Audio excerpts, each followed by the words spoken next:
મિત્રો, આ વિડીયોમાં આપણે ધોરણ 6 ગુજરાતીમાં જે મુખ્ય માહિતીઓ છે, જેમ કે લેખકનું નામ, તેનો ટૂંકમાં પરિચય, પછી શબ્દાર્થ, રૂઢિપ્રયોગ, કહેવત, એ બધું આપણે એક જ વિડીયોમાં જોવાના છીએ. તો ટાઈમ વેસ્ટ ન કરતાં આપણે સ્ટાર્ટ કરીશું. તો સૌપ્રથમ હું તમને અનુક્રમણિકા બતાવી દઉં છું. તો અનુક્રમણિકા પ્રમાણે અહીંયા તમને દેખાય છે કે ટોટલ 19 પાઠ છે, 19 એકમ છે. તો હવે આપણે બધા પાઠની માહિતી જોઈશું. જેમ કે પ્રથમ પાઠ છે પર્વત તારા. તો આમાં લેખકનું નામ છે સુરેશ દલાલ, અને સુરેશ દલાલનો જન્મ થાણા મુંબઈમાં થયો હતો. એકાંત તારીખનું ઘર, નામ લખી દઉં જેવા કાવ્ય સંગ્રહો તેમણે આપ્યા છે. તો એમની સંપૂર્ણ માહિતી, જેમ કે તેમણે રણજીતરામ સુવર્ણચંદ્રક અને સાહિત્ય અકાદમીનો પુરસ્કાર પ્રાપ્ત થયેલા છે. તો આ સંપૂર્ણ માહિતી છે. પછી આ પાઠમાં શું માહિતી છે એ પણ અહીંયા આપી છે. હવે આપણે મુખ્ય તો શબ્દાર્થ જોઈએ. શબ્દાર્થ છે ખંભા એટલે ખભા, સરોવર એટલે કુદરતી રીતે બનેલું સરોવર, તળાવ. વિશાળું એટલે વિશાળ, ઘણું મોટું, રળિયાત. અહીં સુંદર એટલે આ પાઠમાં રળિયાત એટલે સુંદરની વાત થઈ છે. તરણું એટલે તણખણું, નાદ સામાન્ય રીતે મધુર લાગતો મોટો અવાજ. સોગાદ એટલે ભેટ, આજ્ઞા રાત્રિના અંધકારમાં ટમકતું જીવડું. ત્રાડ એટલે ગર્જના, હંકારે એટલે હાંકે ચલાવે, સૂર એટલે સ્વર, અવાજ. હવે શબ્દ સમૂહ માટે એક શબ્દ એ જોઈએ. તો રાત્રિના અંધારમાં ટમટમતું જીવડું એટલે આજ્ઞા. હવે બીજો પાઠ છે વાર્તા રે વાર્તા. તો આમાં કોઈ લેખક નથી, આ સંકલિત કરેલું છે, એટલે અલગ અલગ ભાગ બધેથી લીધેલા છે. તો અહીંયા આ વાર્તામાં એક હાથી પોતાના ઉન્માદમાં આંબાની ડાળ પરના કાકડીના ઈંડા ફોડી નાખે છે. આ બધી એક વાર્તા છે. હવે શબ્દાર્થની વાત કરીએ તો સિયા વિયા એટલે ગભરાયેલું, બાવરું ઘડી બે ઘડી જરા, વાર થોડો વખત, ફોદો એટલે લોચો, અહીં ઈંડાનો લોચો, કકળાટ કજિયો, રડા રોડ, કલ્પાંત, ગમગીન એટલે ઉદાસ, ખિન્ન, યાચના એટલે વિનંતી પ્રાર્થના, હદપારી એટલે હદપાર કે હદબાર જવું તે, હાંફળું ફાંફળું ગભરાયેલું, બેબાકડું, ચિત્કાર એટલે ચીસ, કસદાર એટલે રસાળ. રૂઢિપ્રયોગની વાત કરીએ. મોંમાંથી પાણી છૂટવું એટલે ખાવાની ઈચ્છા થવી, મોંમાં લાળ છૂટવી. ઘાણ નીકળી જવો, ભયંકર સંહાર થઈ જવો, પાયમાલી થઈ જવી. હસવામાંથી ખસવું થવું એટલે મજાક કરવા છતાં ખરાબ પરિણામ આવવું. એટલે આપણે જે વિચાર્યું હોય, કોઈના જોડે ખાલી મજાક કરી હોય અને એનામાંથી મોટું પરિણામ, ગંભીર ઈજાઓ થઈ જાય, તો એ હસવામાંથી ખસવું થયું કહેવાય. એ રીતની વાત છે. અભિમાન ઓગળી જવું, ગર્વ જતો રહેવો, ઘેલમાં આવી જવું, આનંદમાં આવી જવું. શબ્દ સમૂહ માટે એક શબ્દ ઢોલ જેવું વાદ્ય એટલે પડઘમ. ત્રીજો પાઠ છે ચોમાસામાં સૃષ્ટિ સૌંદર્ય. તો એના લેખક છે ગીજુભાઈ બધેકા. ગીજુભાઈ બધેકા કેળવણીકાર હતા. મૂછાળીમાં, તો આ મિત્રો પૂછાઈ શકે, મૂછાળીમાં તરીકે કયા લેખક ઓળખીતા છે? તો એ ગીજુભાઈ બધેકા. ગીજુભાઈએ બાળ કેળવણીના ક્ષેત્રે નોંધપાત્ર કાર્ય કર્યું છે. તો આ પણ એક પાઠ પૂછાઈ શકે. બાળ કેળવણીમાં કોણે કામ કર્યું છે? ગીજુભાઈ બધેકા.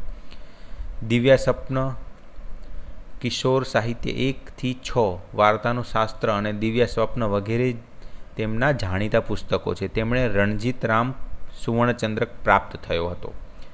અને આ પાઠની વાત કરીએ તો આ પ્રકૃતિ નિબંધમાં ચોમાસાની ઋતુની વાત કરી છે, ચોમાસાના સૌંદર્યની વાત કરી છે. તો એ જોઈ લેવું. હવે આપણે ફોકસ કરીશું શબ્દાર્થ ઉપર. નવજીવન, નવું જીવન. બપૈયો એટલે ચાતક, એક પક્ષી જેનું નામ બપૈયું એટલે કે ચાતક છે. મિજલસ એટલે સભા, મજલિસ. ઇન્દ્રધનુષ એટલે મેઘધનુષ. સ્ફૂર્તિ એટલે તાજગી, પસારવું, ફેલાવવું, લંબાવવું. પાવો એક જાતની વાંસળી. નીક પાણી જવાનો રસ્તો.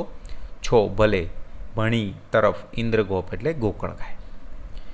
શબ્દ સમૂહ માટે એક શબ્દ વાદળાની ગર્જના અને વીજળી એટલે ગાજવીજ. રાત્રે તીણા અવાજથી બોલતું જીવડું એટલે તમરું. દરિયામાં ગયેલી જમીનની લાંબી પટ્ટી એટલે ભૂશીર, જેની 3 બાજુએ પાણી હોય તેવો ભાગ દ્વીપકલ્પ. ચોમાસામાં થતું એક જીવડું ઇન્દ્રગોપ, બે મોટા સમુદ્રને જોડનારી ખાડી એટલે સમુદ્રધુની.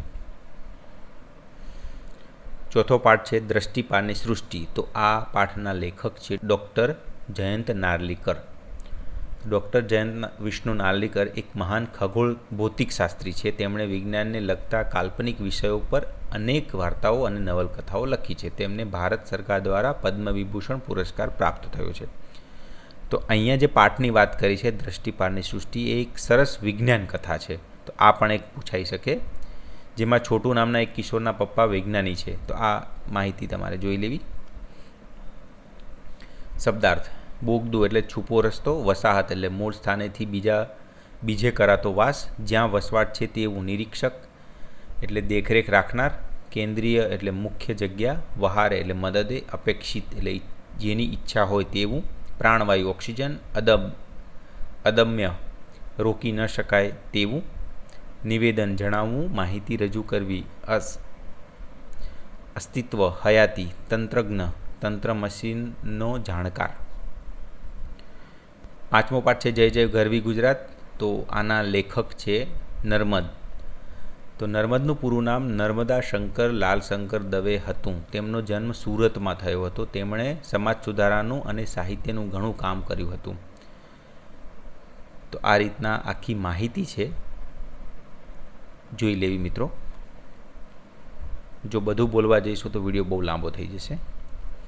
શબ્દાર્થ: ગરવી એટલે મહાન, ગૌરવશાળી, દીપે પ્રકાશે, શોભે, અરુણું પ્રભાતના સૂર્ય જેવું લાલ રંગનું, પ્રભાત સવાર, ધ્વજ ધજા વાવટો, કસુંબી કસુંબાના ફૂલના રંગનો, લાલાશ ભર્યો કેસરી રંગનો, પ્રેમ શૌર્ય અંકિત પ્રેમ અને વીરતાની છાપવાળો, નિજ પોતાની, સંતતિ એટલે સંતાન બાળ બચ્ચા, કુંતેશ્વર મહાદેવ દમણ પાસે આવેલું એક શિવ મંદિર, રક્ષા રક્ષણ બચાવ, દ્વારકેજ શ્રી કૃષ્ણ સાક્ષાત હાજરા હજુર પ્રત્યક્ષ, જોય એટલે જોઈ, સુભટના બહાદુર લડવૈયાના, જુદ્ધ રમણ એટલે યુદ્ધ ક્રીડા લડાઈના ખેલ, રત્નાકર રત્નોની ખાણ, સમુદ્ર પૂર્વજો પહેલા જન્મેલાઓ વડવાઓ, આશીષ આશીર્વાદ, જયકર એટલે જય કરનારી, જય અપાવે એવી, સિદ્ધરાજ જયસંગ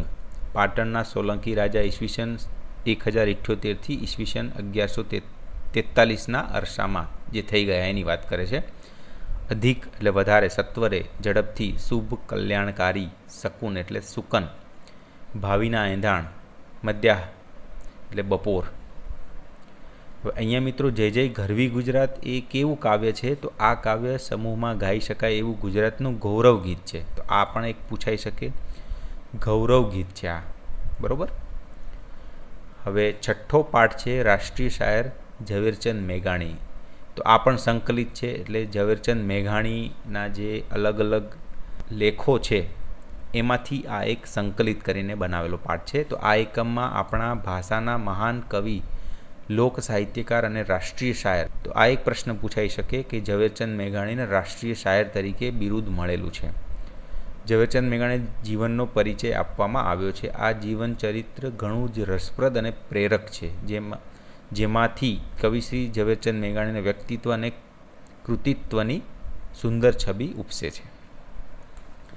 શબ્દાર્થની વાત કરીએ તો મહેર કૃપા, દયા, રહેમ, સાટું સારું માટે વાસ્તે, વાટ રાહ પ્રતીક્ષા, રસ મોકળો એટલે નાળું, નિવેદન અરજ કરવી, કડપ ધાક, વસમું એટલે મુશ્કેલ, રીડ બૂમ, દ્રમેલ એટલે ગરમ થયેલું તીખેલું, હાવજ સિંહ, ડણકવું ત્રાડ પાડવી, રઢ એટલે હઠ, વોડકી વાછરડી, વેળા સમય, ગોળવું ઓગાળવું, પાદર ગામની ભાગોળ, ભીનો વાન શ્યામ રંગનું શરીર, નેસ એટલે ઝૂંપડું, ઘાવ 2.5 કિલોમીટર, પાનો ચડાવવું પ્રોત્સાહન આપવું ઇત્યાદિ વગેરે, કાનમાં ગૂંજવું મનમાં સંભળાવવું, કયામત ઈશ્વર આગળ ન્યાયનો દિવસ, તાસક રકાબી, મોઢડું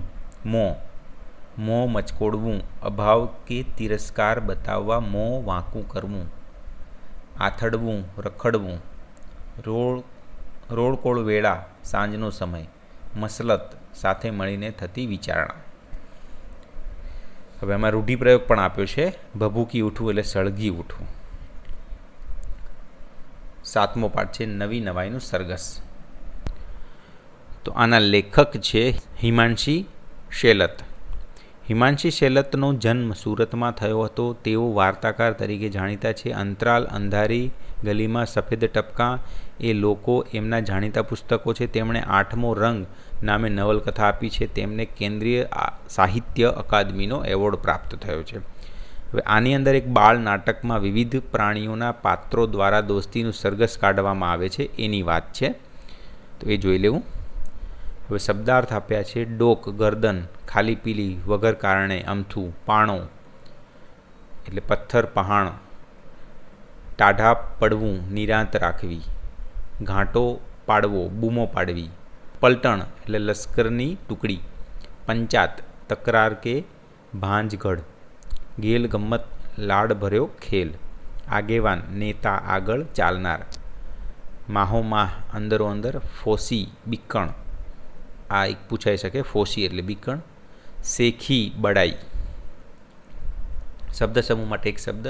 કોઈ ઘટના કે પ્રસંગ નિમિત્તે કે કોઈ દેખાવ કરવા માટે રસ્તા પર નીકળતો જન સમુદાય એટલે સરઘસ. તકરારનો નિવેડો લાવવા નિમેલી 5 કે વધુ માણસોની મંડળી એટલે પંચાત. રૂઢિપ્રયોગ. અદ્ધર પદ્ધર વાતો કરવી, ઉડાઉ જવાબ આપવો. 8મો પાઠ છે રામ રાખે તેમ રહીએ. એના લેખક છે મીરાબાઈ. મીરાબાઈનો જન્મ રાજસ્થાનના મેડતા નજીકના કુડકી ગામે થયો હતો. તેમણે કૃષ્ણ ભક્તિના સુંદર પદોની રચના કરી છે. તેમણે રાજસ્થાની અને ગુજરાતી ભાષામાં સર્જન કર્યું છે. તેમના પદોમાં સરળતાની સાથે સમર્પણનો ભાવ સુંદર રીતે રજૂ થયો છે. તો મિત્રો, મીરાબાઈ એ ફેમસ કવિત્રી છે. એ બધા જ એમને જાણતા હશે. તો આ ઇમ્પોર્ટન્ટ છે, આ પૂછાઈ શકે છે. તો આમના વિશે માહિતી તમારે જોઈ લેવી ખાસ. તો આ પદમાં ભક્તનો ઈશ્વર પ્રત્યેનો સમર્પણ ભાવ સરસ રીતે વ્યક્ત થયો છે.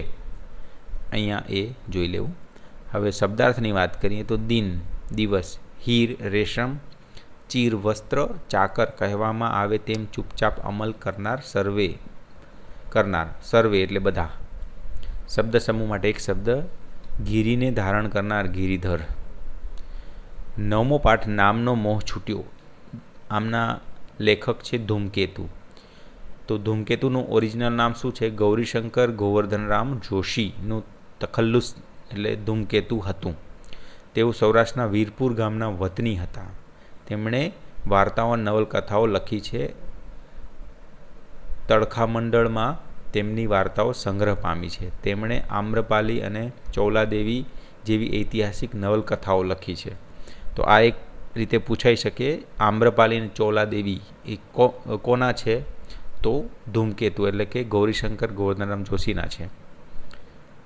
તે પૈકી પોસ્ટ ઓફિસ નવલિકા વૈશ્વિક સાહિત્યમાં ઉત્તમ સ્થાન પામી છે. તો આ પણ એક પૂછાઈ શકે. તેમણે રણજીતરામ સુવર્ણચંદ્રક એનાયત થયો હતો. આમાં એક પ્રેરક કથા છે. ભિક્ષુ પાપકને પોતાના નામ પ્રત્યે અણગમો હતો એને વિશેની આખી વાત છે. તો શબ્દાર્થ જોઈએ. ટપારવું, ટકોર કરવી, મહિમા એટલે મહત્વ, કીર્તિ, ફૂટી બદામ, અહીં સાવ તુચ્છ વસ્તુ,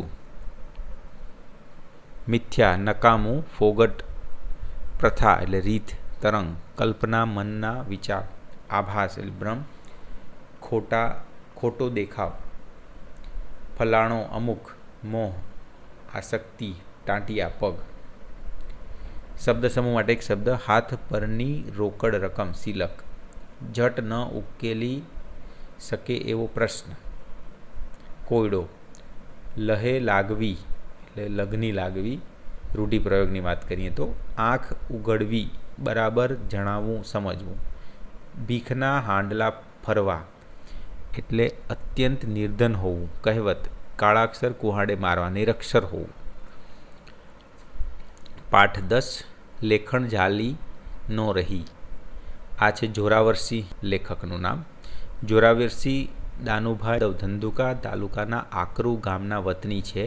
લોક સાહિત્ય ક્ષેત્રે સંશોધન સંપાદનમાં તેમણે વિદ્યાર્થી કાળથી જ રસ હતો. તેમણે અત્યાર સુધીમાં લોક સાહિત્યની વિવિધ કથાઓ અને પુસ્તક સ્વરૂપે પ્રકાશિત કરી છે.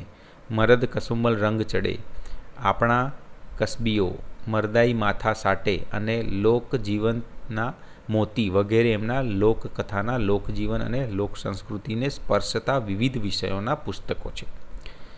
તો ભાલ પંથકના આ લોકકથામાં કહળ સંગે કરેલી દાંડાઈનો બદલો હરકચંદ કેવી યુક્તિથી વાળે છે તેનો તાદ્રશ્ય ચિતાર મળે છે. તો એને વિશેની વાત છે. તો શબ્દાર્થની વાત કરીએ તો સીમાડો ગામની હદ, પાઘડીપનો એટલે અહીં પાઘડીના જેવો વિસ્તાર, લંબાઈમાં વધારે પણ પહોળાઈમાં ઓછો.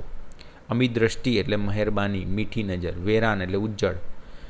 વસવાયાવરણ અહીં ગામ તરફથી પસાયતા બક્ષિસ આપી વસાવેલી જાતિ. વાજડી પવનનું વાવાઝોડું. બાચકું અહીં નાની ઘાસડી. વચાર એટલે વિચાર. હાટડી નાની દુકાન. ભોં જમીન. મૌર્ય અહીં પહેલાં. સંધ્યા અહીં બળદની એક જાત. પાણીવાળા બળવાન. નરાતાર નરદમ નર્યું. સંધાય બધા જ સૌ.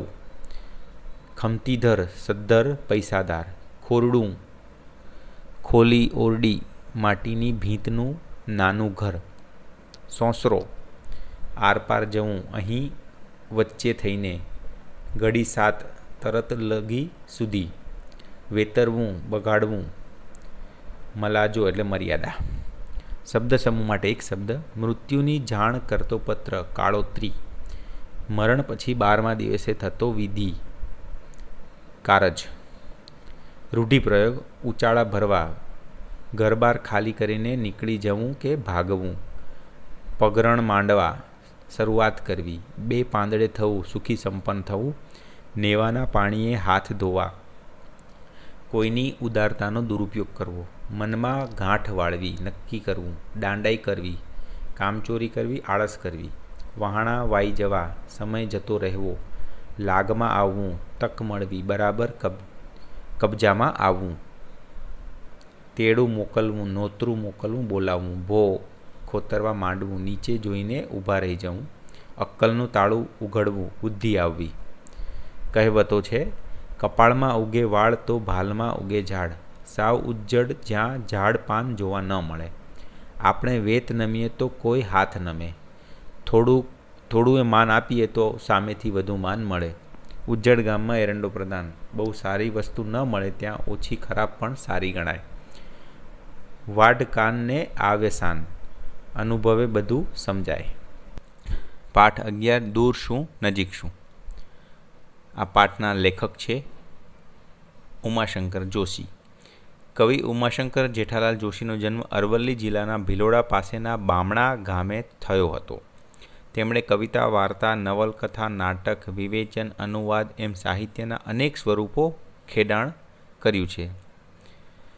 નિશીથ, વિશ્વશાંતિ, પારકા જણ્યા, હવેલી અને વિસામો એમના જાણીતા પુસ્તકો છે. તેમને ભારત દેશનો સાહિત્યનો સર્વોચ્ચ જ્ઞાનપીઠ પુરસ્કાર પ્રાપ્ત થયો છે. હવે અહીંયા દૂર શું નજીક શું એક કાવ્ય છે એની વાત કરી છે. આ ગીતમાં એક અજબ આશાવાદ વ્યક્ત થયો છે. જે સફરે નીકળે છે એને દૂર કે નજીકનો ભેદ રહેતો નથી. આ રીતના વાત કરી છે. તેમાં શબ્દાર્થ જોઈએ. ભૂમિ પૃથ્વી, જમીન, પ્રદેશ. પંથ એટલે માર્ગ, સંપ્રદાય. હસંત એટલે હસવું, તે. જંજા એટલે પવનનો કે પવન સાથે પડતા વરસાદનો સુસવાટ. ઢુકડું એટલે નજીક. મરક એટલે મંદ મંદ હસવું. પાલવ એટલે સાડલાનો લટકતો છેડો. શબ્દ સમૂહ માટે એક શબ્દ. પવન ભરાઈને વહાણને ગતિ મળે તે માટે વહાણના થાંભલાને બાંધવામાં આવતું જાડું કપડું એટલે સઢ. થાંભલાના જેવું ઊંચું ચણતર એટલે મિનારો.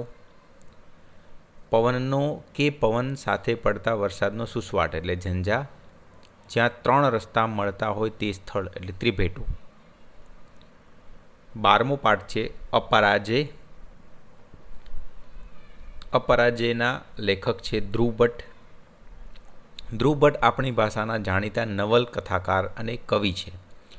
તેમણે તત્વમસી, સમુદ્રાંતિકે અને અગ્નિકન્યા જેવી નવલકથાઓ લખી છે. ગાય તેના ગીત તેમનો કાવ્ય સંગ્રહ છે. તેમને તત્વમસી માટે કેન્દ્રીય સાહિત્ય અકાદમીનો પુરસ્કાર પ્રાપ્ત થયો છે. તો આ તો થઈ લેખકની વાત. હવે આ પાઠ શેના વિશે છે? તો અપરાજય એકમ ધ્રુવ ભટ્ટની નવલકથા અગ્નિકન્યાનો એક અંશ છે. તો આ એક મુદ્દો છે જે પૂછાવાની શક્યતાઓ રહે કે અગ્નિકન્યાનો ભાગ છે અપરાજય, જેમાં અભિમન્યુના પરાક્રમની ગાથા વણી લેવામાં આવી છે. હવે શબ્દાર્થ જોઈએ. સામર્થ્ય એટલે બળ, શક્તિ, પ્રતાપ કે તાકાત. શિબિર એટલે તંબુ, લશ્કરી સૈનિકોને રોકાવા માટેની જગ્યા. મહારથી એટલે મોટો લડવૈયો, યુદ્ધમાં કુશળ. ચક્રાકાર એટલે ચક્ર જેવા આકારનું. માનવતા મનુષ્યપણું, માણસાઈ. વિષાદગ્રસ્ત એટલે શોકમાં પડેલું. પુત્ર વિયોગ એટલે પુત્ર ગુમાવ્યાનું દુઃખ વ્યક્ત થવું એ. શિરે હોવું, માથે હોવું. મૂઢ એટલે મૂર્ખ. ઠોઠ નિશબ્દ, શાંત, શબ્દ વિનાનું. ધાવવું એટલે ધસી જવું. સંસ્કૃત ક્રિયાપદ ધાવ એટલે કે દોડવું પરથી આવ્યું છે. નિશ્ચલ એટલે સ્થિર. રૂઢિપ્રયોગ છે ભભૂકી ઉઠવું એટલે સળગી ઉઠવું. મૌન સેવવું એટલે મૂંગું રહેવું, ચૂપ રહેવું. આંખોમાં આંખો પરોવવી, એકબીજાની સામે એક ધારું જોવું. રોમ રોમ સળગી ઉઠવું, ખૂબ ગુસ્સે થવું. શબ્દ સમૂહ માટે એક શબ્દ. હરાવી ન શકાય તેવું અપરાજય, જેનો ઈલાજ ન હોય તેવું અસાધ્ય. પ્રશ્ન પાઠ 13 છે પરોપકારી મનુષ્યો. તો આ પાઠના લેખક છે રમણભાઈ નીલકંઠ. તો રમણભાઈ મહિપતરામ નીલકંઠનો જન્મ અમદાવાદમાં થયો હતો. તેમણે નવલકથા, નિબંધ, વાર્તા, કાવ્ય જેવા સ્વરૂપોમાં લેખન કર્યું છે. ભદ્રમભદ્ર તેમની હાસ્ય નવલકથા છે. રાઈનો પર્વત તેમનું પ્રશિષ્ટ નાટક છે. તો આ થઈ લેખકની વાત. હવે આ પરોપકારી મનુષ્ય શેના વિશે છે? તો આ હાસ્ય નિબંધમાં કહેવાતા પરોપકારી મનુષ્યો પર લેખકે ખૂબ જ સરળ ભાષામાં કટાક્ષ કરીને હાસ્ય નિષ્પન્ન કર્યું છે. લેખકને આંખે આંજણી થાય છે ત્યારે જુદા જુદા માણસો જુદા જુદા ઈલાજો સૂચવે છે. તેનું પરિણામ કેવું આવે છે તે તો આ નિબંધ વાંચવાથી જ જાણવા મળશે. તો આ છે આ પાઠની વાત. શબ્દાર્થ જોઈએ. જવ એક પ્રકારનું અનાજ. મુનિમ એટલે પેઢીનો મુખ્ય ગુમાસ્તો, મુખ્ય કારકુન. કેસર એક વનસ્પતિ, તેના ફૂલની અંદર વચ્ચે ઉગતો સુગંધીદાર તાંતણો. સિંદૂર પારો, શીશુ અને ગંધકની મેળવણીનો લાલ ભૂકો. કટોરો એટલે વાટકો. ભંગ એટલે ભાંગ. ખેપ ધોબીને ધોવા આપેલા કપડાની ઘાસડી. પરદુઃખ ભંજક બીજાના દુઃખનો નાશ કરનાર. ચપકો એટલે ડામ. કાંદો એટલે ડુંગળી. સળેખમ એટલે શરદી. હિતેચ્છુ ભલું ઈચ્છનાર. છેડવું એટલે અટકચાળો કરવું.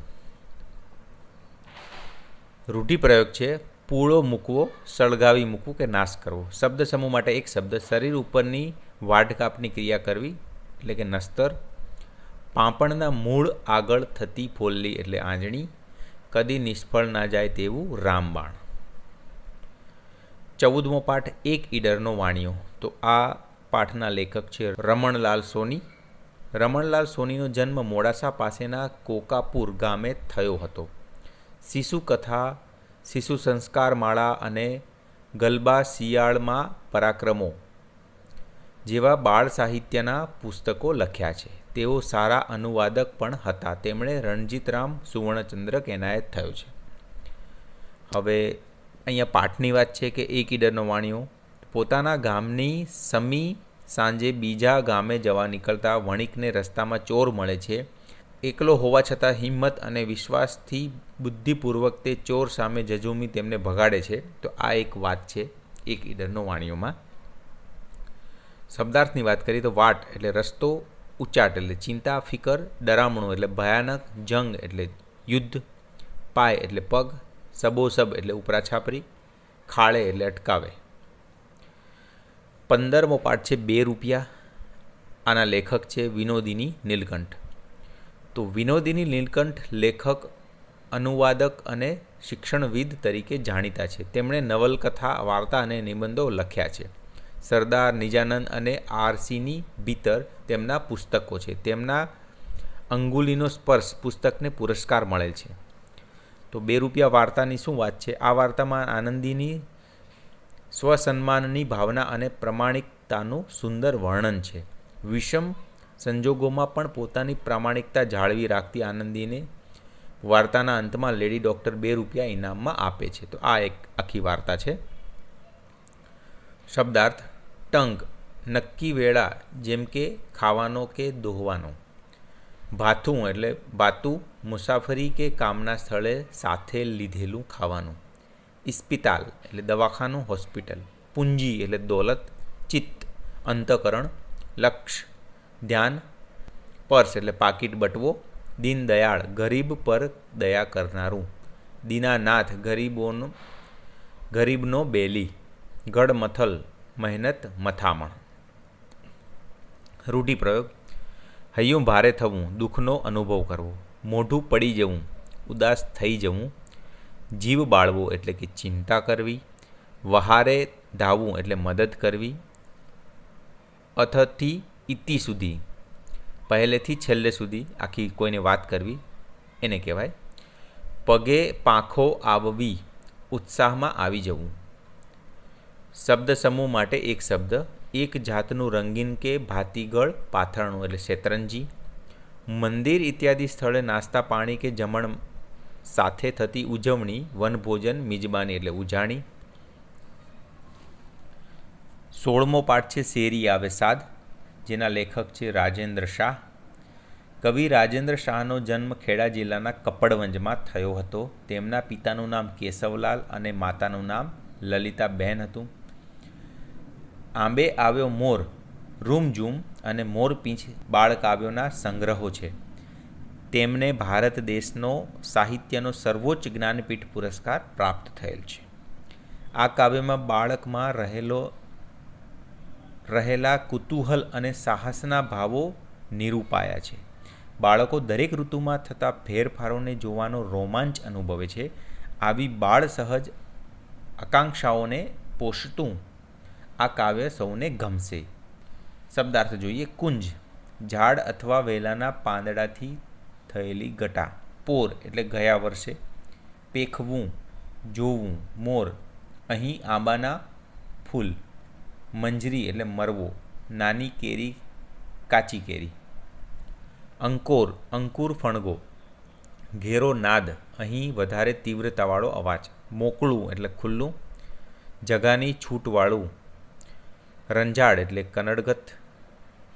કાયર ડરપોક. દન એટલે દિવસ. 17મો પાઠ છે સાપુતારાનો પ્રવાસ. આ પાઠના લેખક છે રતિલાલ નાયક. રતિલાલ નાયક બાળ સાહિત્યકાર છે. તેઓ કોશકાર તરીકે પણ જાણીતા છે. બાળ રામાયણ, બાળ મહાભારત, પંચતંત્રની વાતો અને આપણો રાષ્ટ્રધ્વજ તેમના જાણીતા પુસ્તકો છે.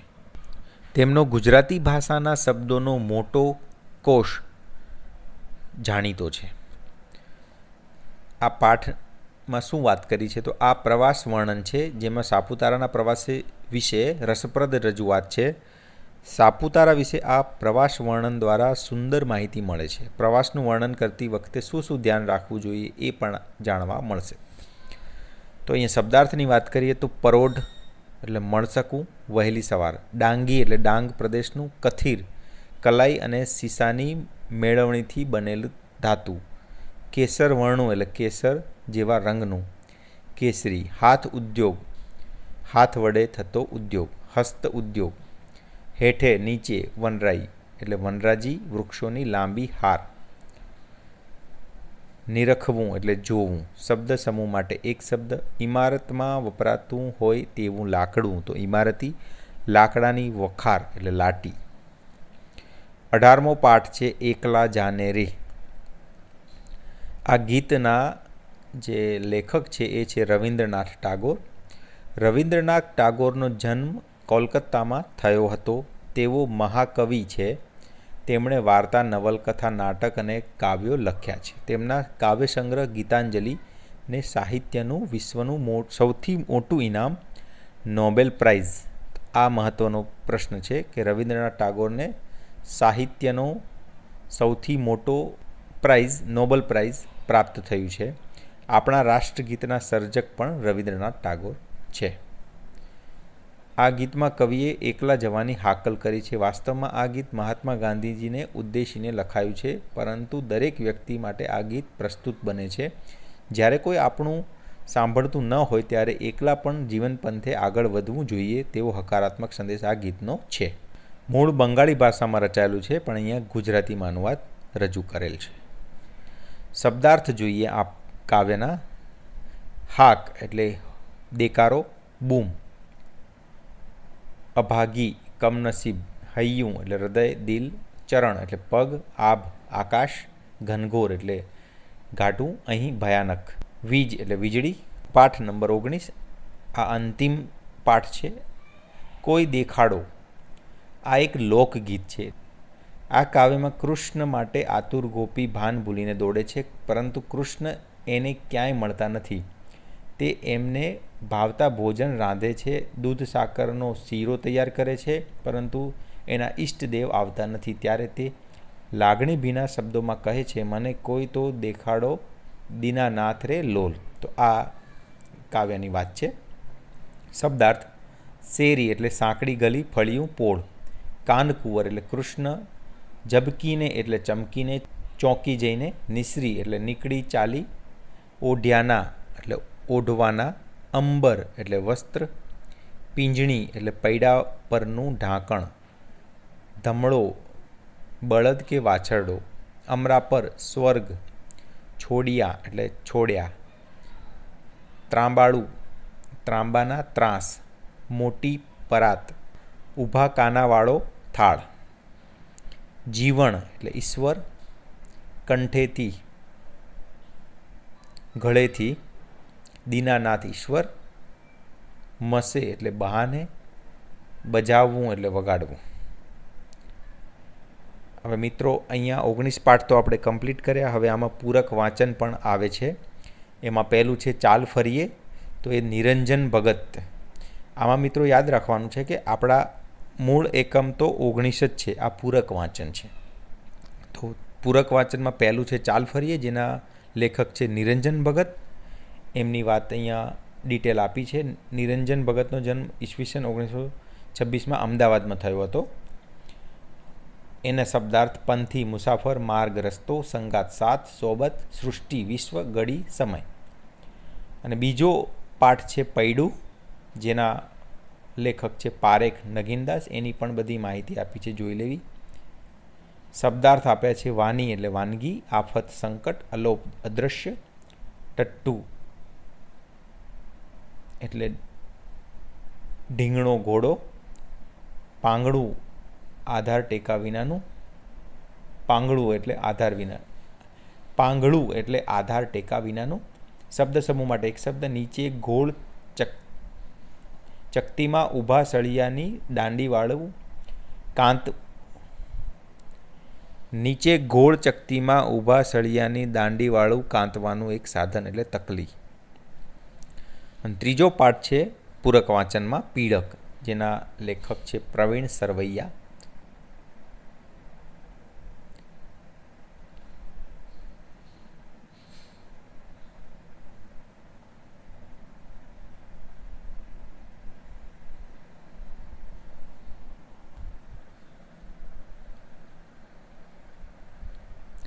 શબ્દાર્થ. ટોકવું, વારંવાર કહેવું, પૂછવું, ઠપકો દેવો. નિરીક્ષણ, અવલોકન, નિષ્ણાત એટલે તજજ્ઞ. દ્વિજ એટલે પક્ષી. હર્ષ, આનંદ, જિજ્ઞાસા, જાણવાની ઈચ્છા. ભ્રૂણ, અપરિપક્વ ગર્ભ. ઉષ્મા, ગરમી, હૂંફ. સેવવું, અહીં પંખીએ ઈંડા પર બેસી હૂંફ આપવી તે. રૂઢિપ્રયોગ, રચ્યા પચ્યા રહેવું, કામમાં મશગુલ રહેવું. તો મિત્રો અહીંયા પીળકની વાત કરી છે ને, તો પીળક એક પક્ષીનું નામ છે, બરાબર. તો આ તમારે યાદ રાખવાનું છે. તો મિત્રો આ બધી જ વસ્તુઓ આપણે એક જ વિડીયોમાં ઇન્ક્લુડ કરી દીધી છે. તો આ વિડીયો કેવો લાગ્યો એ કોમેન્ટ કરીને જરૂરથી કહેજો, અને ચેનલને જો સબસ્ક્રાઈબ ના કરી હોય તો આપણી ચેનલને સબસ્ક્રાઈબ કરી દેજો. અને ખાસ મિત્રો, તો સેમ આ જ રીતે આપણે ધોરણ 7 અને 8 ગુજરાતીના પણ વિડીયો લાવીશું. ધન્યવાદ.